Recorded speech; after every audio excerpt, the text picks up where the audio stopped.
ให้ลูกปุ๊บให้ตื่นให้กำลังใจให้แนวทางในการเทศบอกเทศแสดงผลนั่นในส่วนของปัญญา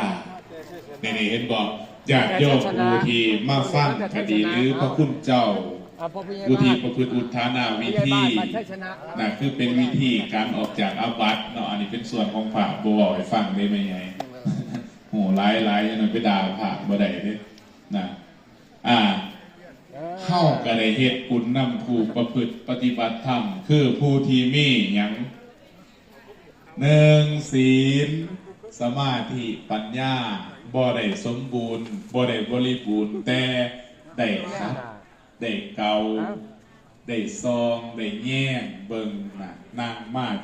7-8-9 มื้อสิ่งสำคัญเลยสิ่งที่จะเกิดบ่แม่นย่านและซ่านได้ไม่ใหญ่นั่นคือความปวดและความเมื่อยเกิดแน่นอนอันนั้นเอาถึงทำแน่นอนเกิดไม่ใหญ่ได้เห็นแน่นอนเห็นทำอย่างพ่อใหญ่ว่าเวทนาทำคือความปวดนั่นเองอันนี้แล้วเขาจะเห็นกันนั่นนะเทวดาเขาบ่มีความเจ็บความปวด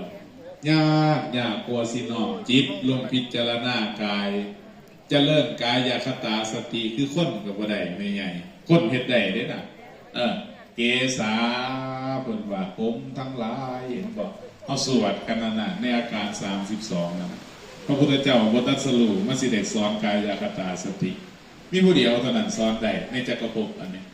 เพราะฉะนั้นพระสงฆ์องค์สมณีเวลาบวชใหม่ๆเพิ่นให้ก่อนหมู่เราได้ไม่ใหญ่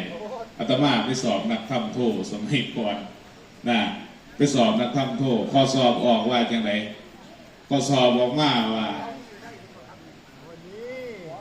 ตะจะปัญจกะกรรมฐานคุณมีหนังเป็นที่สุดคุณว่าอีกซื่อว่าอีหยังว่าแต่เนี่ยไม่ตายแล้วเด้อครูบาเนี่ยว่าตักจะปัญจะแปลไปแล้วได้บาทคนทองบาลีได้เป็นนะเอกาหนึ่งทาวีสองตีสามเพิ่นว่าจะตุสีปัญจะห้าเพิ่นว่าปัญจะนะเมืองลากว่าสันหาแน่นอนหากับคุณแล้วรูปเวทนาสัญญาสังขารวิญญาณเพิ่นว่าพูดไปอารมณ์วิปัสสนาเฉยเลยคนถามสมถะกรรมฐานตอบนักธรรมโทวิชาธรรมมาวิภาคบ่ตกเสียมันเหลือบ่แม่นหยังคนต้องการหัวตาจาปัญจกะกรรมฐานเนี่ยตาจาเนี่ยแปลว่าตาโจเนี่ยแปลว่านั่งไม่ใหญ่กรรมฐานที่พี่หนังเป็นที่สุดอีกซื่อหนึ่งว่าอีหยังว่าสิเนี่ยมันก็ได้เอาด้วยกันอุปสรรคคนไหนอีกซื่อหนึ่งว่ามู่หลักกรรมฐานไม่ใหญ่ของเดิมของเก่าของเดิมมุ่งกรรมฐานนั่นเองนะเพราะฉะนั้นเนี่ยเข้าพิจารณามากคือกันเบิดอัตภาพร่างกายของเข้ามาพอถูกแม้นะที่ว่าอยู่นี่ว่าถึงให้เข้าใจในทุกกำหนดหูจักทุกเจ้าของนี่สำคัญ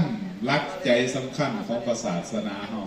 ที่เฮามาเห็นร่วมกันนี่ย้อนทุกได้ไหมใหญ่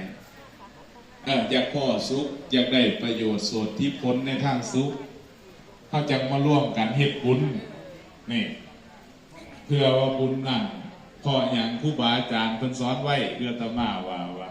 ปุญญังเจปุริโสกายิลาเทนังกายิลาเทนังปุนังตัมหิสันทังกายิลาทะสุขโขปุญญสาอุจโยนี่สุขโขปุญญสาอุจโยการสั่งสมบุญเป็นเหตุนำความสุขมาให้แก่ผู้สั่งสม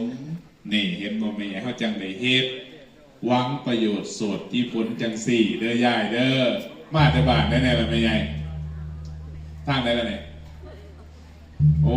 มาทางอาจารย์เด่นบอกบัดไส้สนะเนาะ